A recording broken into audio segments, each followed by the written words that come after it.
দীর্ঘ সময় নিয়ে সংস্কার কার্যক্রম পরিচালনা করা যে কাজটি, সেটি তাদের পক্ষ থেকে তারা স্বাগত জানান। তো এই রকমের বার্তা অনেকগুলো দেশের প্রতিনিধিত্ব করেন তিনি, ইউরোপীয় ইউনিয়ন আপনি জানেন, পাশাপাশি ইউরোপীয়দের মিত্র মার্কিন যুক্তরাষ্ট্র এবং যুক্তরাজ্যের এক ধরনের সায় ডেফিনেটলি আছে।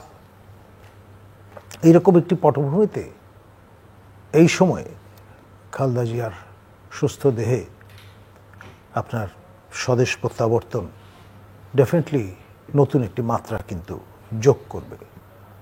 আন্তর্জাতিক সম্প্রদায়কেও হয়তো পুনর্বিবেচনা করতে হতে পারে টাইম ফ্রেমটা। এখন এই কবে হবে এই নির্বাচন, ডি-ডে এবং তার জন্য যে রোড ম্যাপ, নানান ডিলিডালি করে এখন পর্যন্ত আমাদের মাননীয় সরকার প্রধান উপদেষ্টা নোবেল লরেট প্রফেসর ইউনূস, তিনি তার যে উপদেষ্টাবৃন্দ কিংবা তার মুখপত্র, তারা কেউই কিন্তু এই ধোঁয়াশাটা এখন পর্যন্ত দূর করতে পারেননি বা চাননি।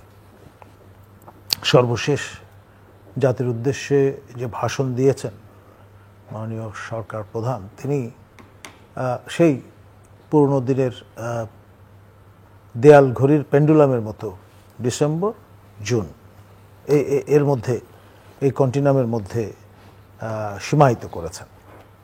আবার আমাদের আইন উপদেষ্টা, মাননীয় উপদেষ্টা, তিনি বলেছেন যে জুন বলে জুনে না হয়ে ডিসেম্বরের কয়েক মাস পরেও তো হয়ে যেতে পারে, এরকমভাবে একটা প্রবোধ দেওয়ার চেষ্টা করেছেন।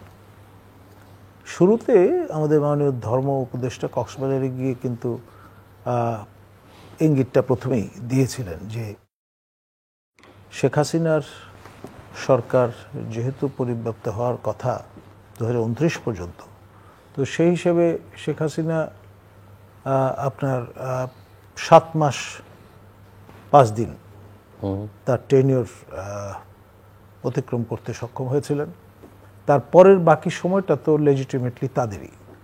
আর আমাদের মাননীয় আরেকজন উপদেষ্টা ফরিদা আক্তার, তিনি বলেছেন, কে বলেছে আমরা নির্বাচিত নই, মানে এই সংজ্ঞা নিয়েও একটা ডিবেট তৈরির চেষ্টা আমরা লক্ষ্য করেছি। আর এর পাশাপাশি আপনার যেই চিন্তাটা আমাদের মাননীয় প্রধান উপদেষ্টা আল জাজিরার সঙ্গে সাক্ষাৎকারে বিব্রত করেছেন, যে অন্তর্বর্তী সরকারকে দীর্ঘ সময় ধরে জনগণ চায়, প্রত্যাশা করে, এবং এই প্রত্যাশাটার সূত্রপাত ঘটেছে কিন্তু ঈদের জামাতে মুসল্লিদের আহ্বানে পুলকিত বোধ করবার কারণে। এবং এটি এখন অনেকেরই মধ্যে পরিব্যাপ্ত,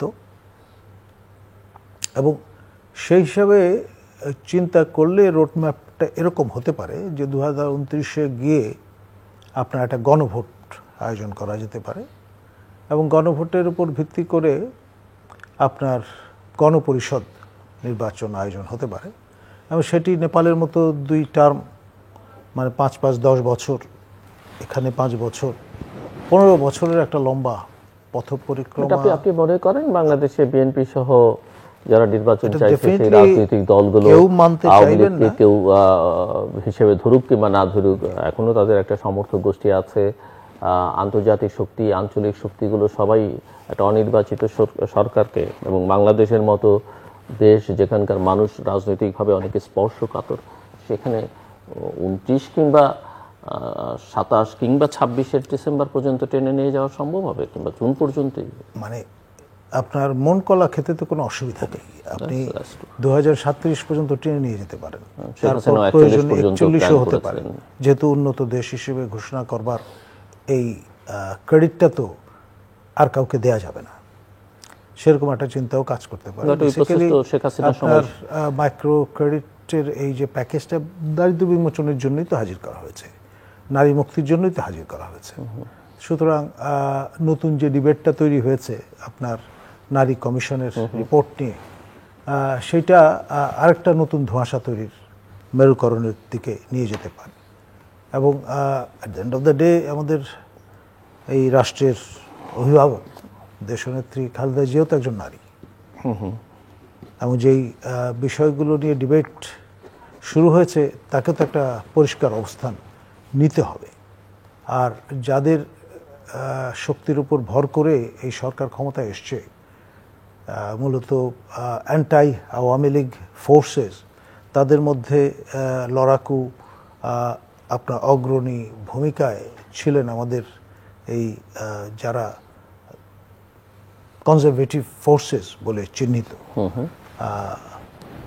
ধর্মীয় আপনার তাগিদ থেকে যারা রাজনীতিতে এসছেন, আপনার মাওলানা সাহেবরাও, চরমনের পীর সাহেব, ইসলামী আন্দোলন, কিংবা আপনার মাওলানা মমিনুল হক, কিংবা আপনার জামাতে ইসলামী বাংলাদেশ, কিংবা ইসলামী আন্দোলন, ওটা তো আমাদের চরমনের হেফাজত ইসলাম, তারপর আপনার এবি পার্টি, তারা কম বেশি যেই বয়ানগুলো হাজির করছেন, এবং নবগঠিত এনসিপির কথা আপনি বলতে পারেন, তারাও পার্শিয়ালি কেউ কেউ ব্যক্তিগতভাবে। কিন্তু ব্যক্তিগতভাবে এটা বলা যাবে, যেখানে দলের নেতারা, গুরুত্বপূর্ণ নেতারা গিয়ে মঞ্চে গিয়ে কথা বলছেন, সেটা তার ব্যক্তিগত মতামত কি বলা যাবে? দল তো অস্বীকার করছে না।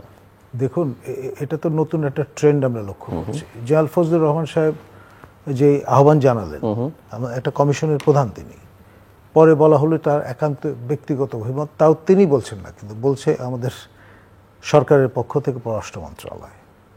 তো এই যে নতুন নতুন মাত্রা সব যুক্ত হচ্ছে এই সর্বশেষ দ্বিতীয় অন্তর্বর্তী সরকারের শাসনামলে, তা সবার জন্যই কিন্তু ফুড ফর থট প্রদান করছে। তো সেই জন্যে এখন আপনার যা কিছুই শুনছি, দেখছি, বুঝবার চেষ্টা করছি, এবং অবাক আর হচ্ছি না। মিস্টার সোহরাব হাসান, আপনি শুনছিলেন, অবাক হচ্ছেন কিনা আমি জানি না, বাট নিশ্চয়ই কিছু বলবার আছে ওনার কথা প্রেক্ষিতে। অবাক না হলেও হতাশ তো হচ্ছে। গত বছর জুলাই আগস্টে যারা এই আন্দোলনে যুক্ত ছিলেন, সমর্থন করেছেন, তা সেই সময়ের উদ্দীপনা, সেই সময়ের আশাবাদ, প্রত্যাশা আজকে অনেকটাই কিন্তু ফিকে হয়ে গেছে, ফিকে হয়ে আসছে। আপনি যে ডানপন্থার কথা বললেন, বা এক ধরনের ধর্মীয় আদর্শ প্রতিষ্ঠার, সেটা কিন্তু জুলাই আগস্টে এরকম ছিল না। বরং যারা ইসলামী দলগুলোর নেতাকর্মী এই আন্দোলনে যুক্ত হয়েছিলেন, তারা কিন্তু নিজেদের পরিচয় ভুলে